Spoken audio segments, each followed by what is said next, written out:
What's up YouTube, this is Monk. We're going to talk about some talents and glyphs for monk tanking.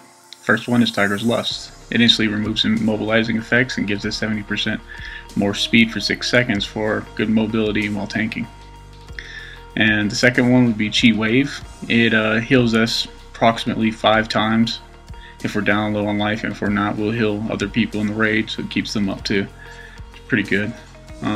Power Strikes gives us an extra chi when we jab, so we can keep our defensive buffs up. So it really helps out as far as maintaining real good debuffs and buffs for us. Leg Sweep I use for stunning all AoE, so it keeps us under control. Dampen Harm, 3 attacks, 20% of our life is reduced in half. It's pretty good. Rushing Jade Wind, good AoE damage as far as you get a good group, and it also gives us a buff, our shuffle buff, so it gives us parry. It's good to keep that up sometimes. The glyphs I use are Breath of Fire, Disorient target for 3 seconds, which is good for healing when we're in trouble.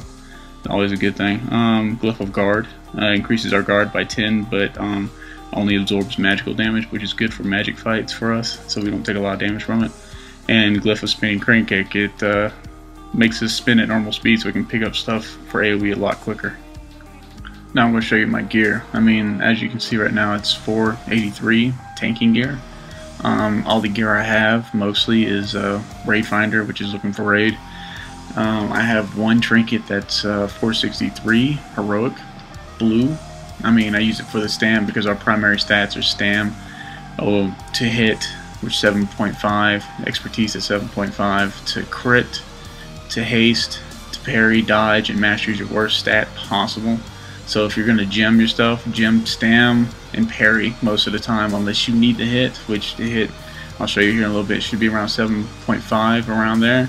Your expertise needs to be around like 7.5, maybe a little higher, but when you get in higher levels and stuff like that, you're going to need your expertise at least around 15%, but that comes with better gear, and you don't have to worry about all that other jazz, and you can gem properly. And now we're going to show you how to use Dizzying Haze.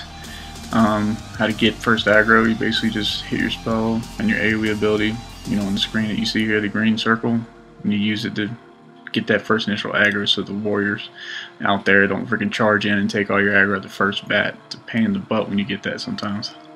Now we're going to talk about your single target rotation to keep that first aggro and get it going. Alright, your first ability is going to be your Keg Smash, then you're going to use Breath of Fire, and then you can use Tiger's Palm, Jab, and then Blackout Kick. Now when you use this in a rotation, after you do all that, you should have enough. Start going pretty easy. You just keep your Blackout Kick up, and you keep using your Tiger's Palm to keep your Ignore Armor up and all that stuff. Now I'm going to go and show you all the stuff that it gives you when you use these abilities, so that you'll know what's happening and that you're not going to be confused at what spells do what and all that jazz. So Shuffle, when you use your Blackout Kick, gives you 20% parry and stagger amount at 20% is increased. Really good. Now your Tiger's Palm give you 30% armor reduction of them, and it's always good. Your Power Guard increases your guard by 15%, and your Elusive Brew gives you 30% dodge per second per charge. So if you use it at 10 to 15 stacks, pretty good. Well guys, that's the end of my guide for part 2. I'm going to do a part 3 part for some add-ons later on, but just comment, subscribe, and like if you like it.